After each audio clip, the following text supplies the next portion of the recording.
थांब थांब थांब थांब बाय, जरा हेडफोन्स लाव किंवा हा व्हिडिओ सेव्ह करून ठेव आणि नंतर ऐक. आता वेळ असेल तर हा व्हिडिओ आत्ता ऐक, पण नक्की ऐक. आपल्या आजूबाजूला ना एकाच वेळी 3 प्रकारची पोरं आहेत. पहिला तो मुलगा जो रोज अशा मित्रांसोबत बसतोय ज्यांच्या आयुष्यात काही सीनच नाही आहे. त्याला आतून सगळं समजतंय की या मित्रांसोबत माझं फ्युचर नाही आहे. त्याला स्वतःला बदलायचं आहे आणि त्यासाठी काय करायचं हे पण त्याला माहिती आहे, आणि तरी तो काही करू शकत नाही.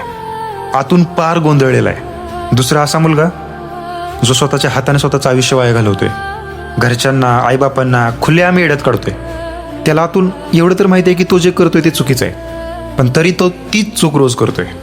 आणि तिसरा तो ज्याला आतून एक गोष्ट कळाली आहे, ज्याला घरचे रोज अडवतात की तू हे काय भलतंच करतोयस, मग जे काय असेल, जे त्याच्या आवडीचं तो करत असेल, आणि त्याला आतून माहिती आहे की हीच एक गोष्ट आहे जी त्याच्या अख्ख्या खानदानाची परिस्थिती बदलू शकते, अख्ख्या खानदानाचं दारिद्र्य बदलू शकते.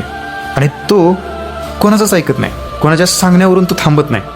भावा, मी काय कोणता ज्ञानी माणूस नाही आहे. मी पण तुझ्यासारखाच आजच्या काळात जगणारा एक सामान्य मुलगा आहे. मी पण एक जेनझी आहे, आणि ऑब्व्हियसली जे मला माहिती आहे ना ते तुला पण माहिती आहे. आणि एक गोष्ट आहे, काही आईबाप असे आहेत ना की ज्यांच्या हातात तर स्मार्टफोन आला आहे, पण त्यांच्या पोराच्या डोक्यात काय चालू आहे, त्याला आयुष्यात काय करायचं आहे हे समजण्याची त्यांची तयारी नाही आहे, अजिबात नाही आहे. त्यांना समजूनच घ्यायचं नाही आहे. आणि भावा, तुला तुझी चूक माहिती आहे, तुला रस्ता पण दिसतोय, आणि त्यासाठी काय करायचं हे पण तुला माहिती आहे. तरी शेवटी तू तोच प्रश्न विचारतोस की माझ्याच्याने का काय होत नाही. यार भावा, तुझ्या त्या अडकलेल्या मनावर ना या जगात कोणतीच जादू नाही.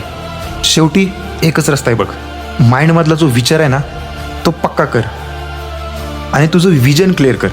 आजपासून, आत्तापासून ते सुरू कर जे तुला खरोखर करायचं आहे. आणि यापेक्षा दुसरं काहीच सत्य नाही भावा, काहीच नाही.